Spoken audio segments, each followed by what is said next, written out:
Ipob mistakenly ranked among world's deadliest terror groups. U.S. Institute. Welcome to the news and please subscribe to our channel to get notified when we post hot juicy news updates. Please click on the notification bell.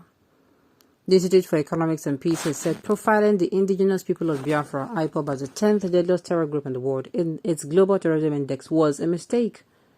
Recall that the GTI report published on March 15th ranked Ipob among the top 10 deadliest terror groups in the world, claiming that the group is responsible for 40 attacks and 57 deaths in 2022.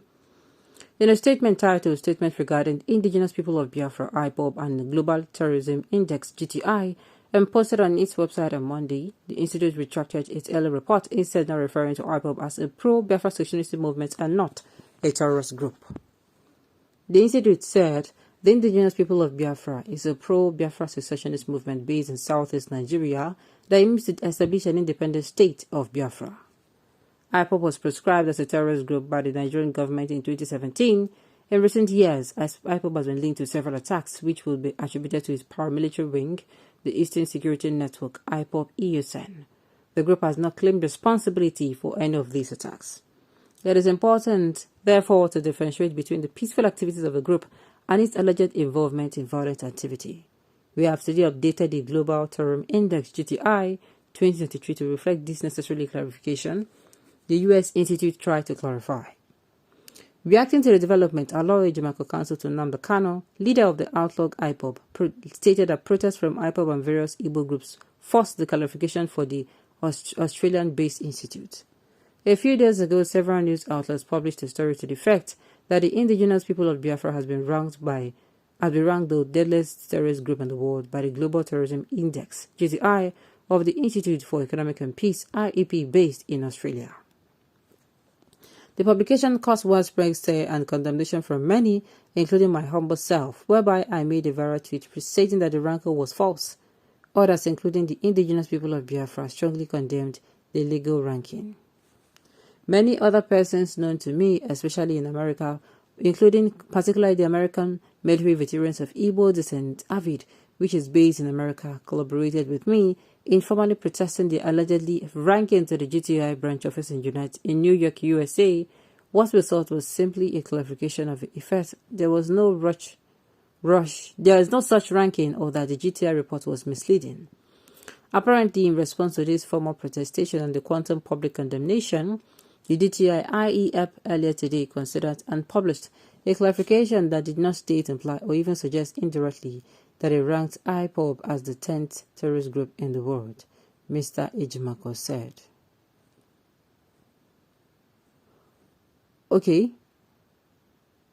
He urged media houses that published the previous GTI report also publish the retraction in the interest of balanced reporting.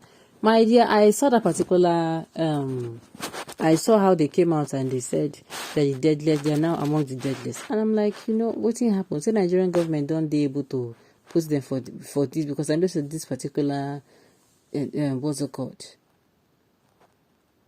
I know that, they have been trying to put them at this point for many, many years. But the Nigerian government don't finally get them there. That's what I saw. Even though I knew it was a planned deal, we Biafrans do not care because we know our ground.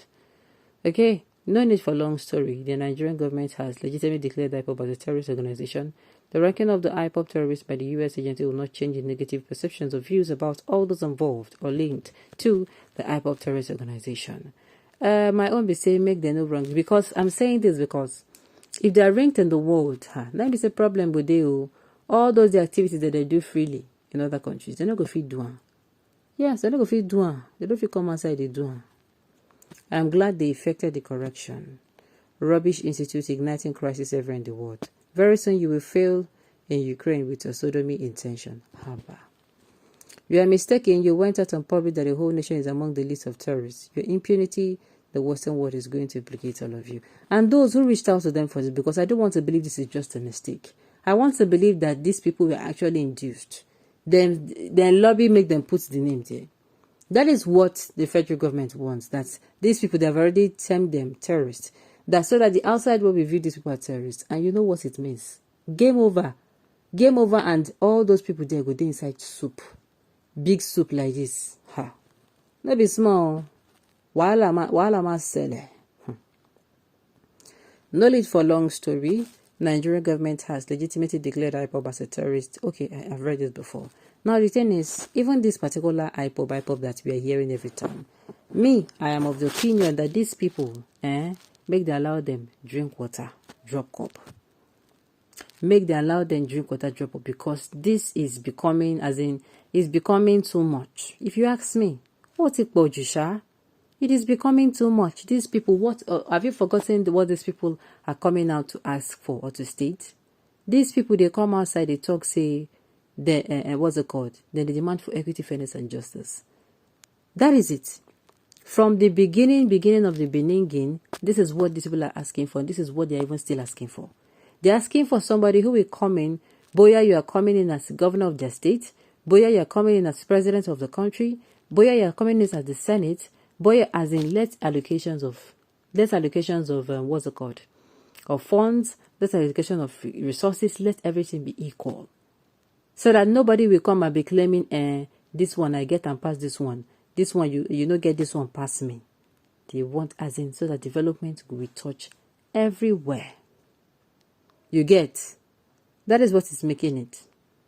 And the thing is, nobody has listened to these people, from their local government chairman to their governors. Nobody don't come outside and say, oh, these people, hey, that was what gave rise to Nnamdi Kanu. Nnamdi Kanu now helped them to loud their voice.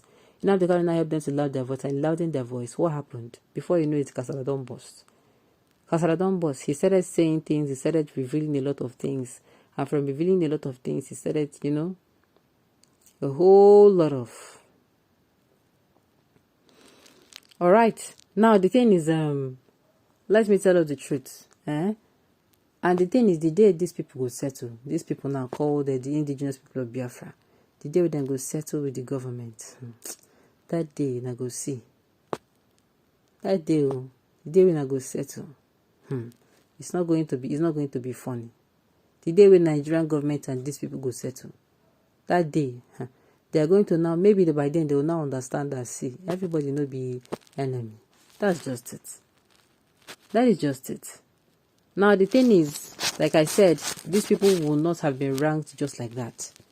In fact, they've been trying to rank them there for a very long time, so that it could be, say, Nigeria they belong to. But alas, these people, they know, as in they don't agree. They fought against it. And even then, coming out to say, oh, na mistake they do.